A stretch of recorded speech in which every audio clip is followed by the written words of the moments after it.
Well, it's a pleasure to be with you here in Hyderabad and to join you for this wonderful conference. So, looking at some aspects of cataract surgery,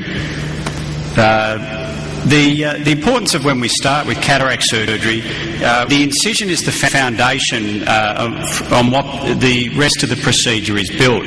And a poorly constructed wound makes subsequent steps more difficult intraoperatively and increases the risk of complications post-operatively. A properly constructed wound ensures a self-sealing, watertight closure.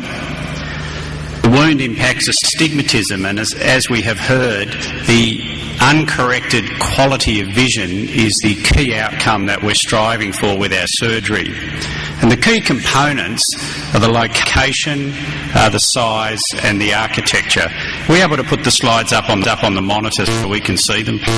Now, when we look at the construction and the relationship to corneal topography, the incision produces gape, and what that does is it causes flattening in the meridian that the incision is made in the cornea and a coupling effect with steepening in the perpendicular meridian. And so the astigmatism is inversely proportional to the incision's distance from the limbus and directly proportional to the cube of the incision's length. So just like a plastic surgeon plans excision of a scar and a reconstruction with a Z-plasty, and the length, the size and the angle of the Z-plasty is calculated, we need to understand as best we can the mechanical properties of the cornea when we place an incision. We need to understand those to try and minimise the negative impact of our incision, and also to use the positive impact on astigmatism to improve refractive results. So the general principles are that the cornea will flatten in the meridian that it is incised. As a rule of thumb, if you do a 3mm temporal clear corneal incision, it induces approximately half a diopter of flattening in the horizontal meridian. This is enhanced if you make the incision longer or if you're closer to the 90-degree axis with the rule astigmatism. So the degree depends on the distance from the centre of the cornea, the size and its shape. And there are two broad groups. There are the surgeon factors, where we can influence astigmatism by where we put our incision and the architecture of the incision. And then there are the surgeon-independent factors that we can't do anything about, but it may be helpful to know to avoid refractive surprises. So when we talk about the location, this can either be clear corneal, it can be limbal, or it can be scleral.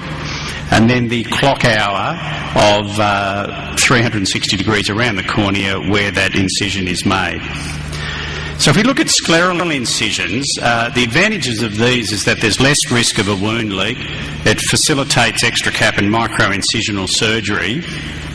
The disadvantages is that on the whole it does require orbital anaesthesia, and it's a larger wound, more tissue manipulation, requires sutures and has a longer healing time.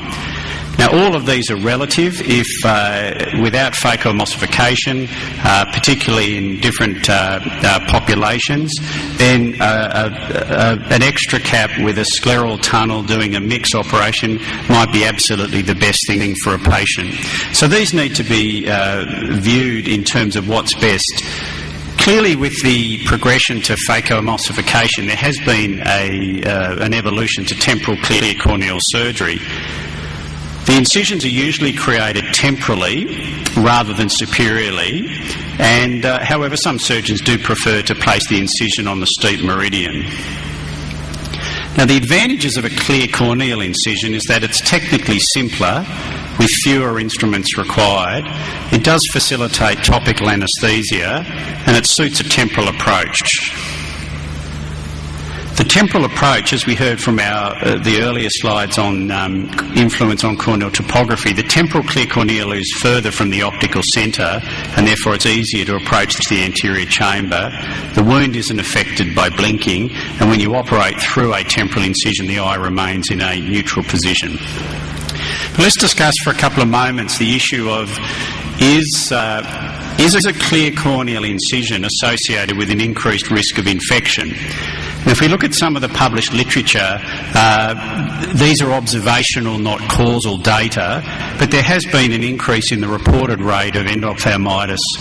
And the risk factors we consider are the wound construction, altered antibiotics, wound leak and wound site. The move to topical has also altered the way we apply antibiotics, because most topical anaesthesia, a subconjunctival depot dose of antibiotic is often omitted. And so if patients are left with one drop on the table, are padded and no further antibiotic is instilled for 24 hours, that can be as critical a factor as the potential for wound leak. So if we have a look at the ESCRS study, which we're probably aware of, and it showed a statistically significant protective effect of providing intracameral antibiotic. An interesting study published in JCRS in 2005 looked at this issue of the timing of antibiotics, and I think this is important, that temporal clear corneal surgery, the apparent infection rate is multifactorial. If you look at delaying 24 hours a topical an antibiotic, so either subconjunctival, intracameral or regular topical immediately following surgery, it increases the rate of infection by nearly 14 times. So the conclusion is that most would feel, and I would support this, that it's not primarily the wound site, it's more these other factors. And it's a little bit like this analogy that if you're a good driver, driving at 300 kilometres an hour around a corner is at no higher risk than 100, but if you do crash, it's going to be a lot worse. So if you don't do a perfect incision, a scleral incision is more forgiving than a clear corneal incision. The architecture is important, whether we do single, multi or triplanar, and the advent of femtosecond lasers has allowed us to study and create these incisions with micron precision, and there is no doubt that a watertight self-sealing incision is absolutely the best defence against infection, and also a small astigmatically neutral incision is the best defence against inducing refractive errors. So if we have a look finally at the astigmatism issue, the issue is often discussed, do you do your surgery on axis or do you do it temporally and use other factors? The pros of doing it on axis is that all of us as cataract surgeons are comfortable. Less than 20% of cases will have significant astigmatism. Can induce, depending on the size of your wound, some degree of flattening in that axis. If you don't have access to a toric or a laser, or you're not comfortable with corneal incisional surgery and it's an alternative, a lot of these patients have against the rule astigmatism, so this is often temporally. The cons are that the incision needs to be placed sometimes in a technically awkward position, and we have to weigh up, is there a potential increased risk of a capsular tear and a significant complication to try and gain half a diopter or 3/4 of a diopter of astigmatic correction. The surgically induced astigmatism tends to flatten out at a wound less than 2.5 millimetres.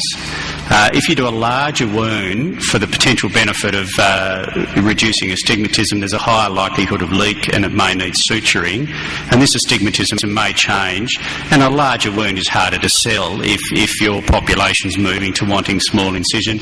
And really the advent of widely available toric lenses has meant that we can deal with degrees of topographic astigmatism now with an implant. So in summary, wound construction is critical. Infection, I think, reflects, the data would suggest it reflects poor wound construction and delayed antibiotics, not intensively within the first 24 hours. Self-sealing is more important than size.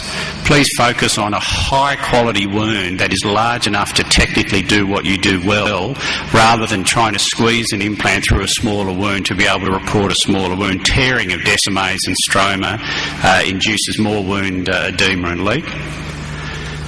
Whichever technique you're doing, make sure that patients are receiving high-dose antibiotics on the day of surgery, and if you're using topical, make sure they go home not padded and are starting their antibiotics frequently. The surgically induced astigmatism reaches a floor effect at about a 2.6 millimetre wound. If you do on axis, it does require a larger wound to get a more meaningful correction, and that may be technically awkward, and with smaller incisions there may be minimal benefit. And the toric IOLs combined with a controlled temporal corneal incision is now offering us predictable and standardised astigmatic control without having to rely on a variable biological healing. Thank you for your attention.